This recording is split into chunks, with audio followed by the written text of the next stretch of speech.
ಕೋಟ್ಯಾನುಕೋಟಿ ಭಕ್ತರ ಆರಾಧ್ಯ ದೈವ ತಿರುಮಲದ ತಿಮ್ಮಪ್ಪ. ಭಕ್ತರು ಬೇಡಿದ್ದನ್ನ ಕರುಣಿಸುವಂತಹ ದೇವರು. ಸಾವಿರಾರು ಕಿಲೋಮೀಟರ್ ದೂರದಿಂದ ಭಕ್ತರು ಬಂದು ಬೇಡಿಕೊಳ್ತಾರೆ, ಪ್ರಾರ್ಥನೆ ಮಾಡ್ತಾರೆ, ಹರಕೆ ತೀರಿಸ್ತಾರೆ, ತಿಮ್ಮಪ್ಪನ ದರ್ಶನ ಪಡೆದು ಪುನೀತರಾಗ್ತಾರೆ.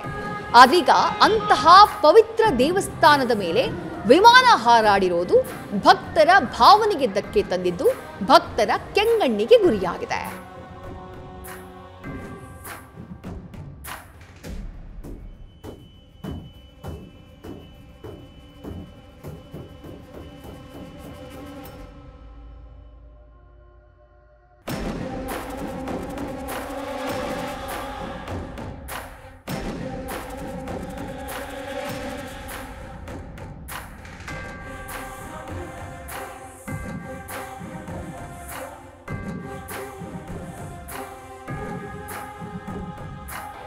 ತಿರುಪತಿ ತಿಮ್ಮಪ್ಪನ ದೇಗುಲದ ಮೇಲ್ಭಾಗದಲ್ಲಿ ವಿಮಾನ ಹಾರಾಟದ ದೃಶ್ಯಗಳನ್ನು ಗಮನಿಸಿದ್ರೆ, ಕಲಿಯುಗದ ಪ್ರತಿರೂಪವಾದಂಥ ತಿರುಮಲ ಶ್ರೀವಾರಿ ದೇವಾಲಯದ ಮೇಲೆ ಹಾರ್ತಾ ಇರುವಂತಹ ವಿಮಾನದ ಈ ದೃಶ್ಯ ಇದೆಯಲ್ಲ, ಇದು ಸದ್ಯ ಆಕ್ರೋಶದ ಕಿಡಿಯನ್ನ ಹೊತ್ತಿಸಿಬಿಟ್ಟಿದೆ.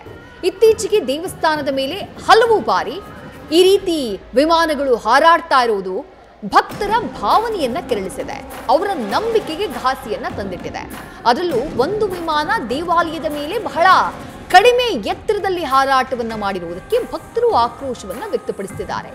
ಆಕ್ರೋಶಕ್ಕೆ ಕಾರಣ ಏನು, ವಿರೋಧಕ್ಕೆ ಕಾರಣ ಏನು? ವಿಮಾನ ಹಾರಾಟ ಆಗಮ ಶಾಸ್ತ್ರಕ್ಕೆ ವಿರುದ್ಧ ಅನ್ನೋದು ಭಕ್ತರ ನಂಬಿಕೆ. ಹೀಗಾಗಿ ತಿರುಮಲ ದೇವಾಲಯದ ಮೇಲೆ ಯಾವುದೇ ಕಾರಣಕ್ಕೂ ವಿಮಾನ ಹಾರಾಟಕ್ಕೆ ಅವಕಾಶವನ್ನ ನೀಡಬಾರದು ಅನ್ನೋದು ಅವರ ಆಗ್ರಹ. ಜೊತೆಗೆ ತಿರುಪತಿಯನ್ನ ನೋ ಫ್ಲೈ ಝೋನ್ ಆಗಿ ಘೋಷಿಸಿ ಅಂತ ಹೇಳಿ ಪಟ್ಟನ್ನ ಹಿಡಿದಿದ್ದಾರೆ ಸದ್ಯ ತಿರುಪತಿ ತಿರುಮಲ ದೇಗುಲದ ಭಕ್ತರು. ನ್ಯೂಸ್ ಫಸ್ಟ್, ನಿರ್ಭೀತಿಯಿಂದ ನಿಮ್ಮ ಪರವಾಗಿ.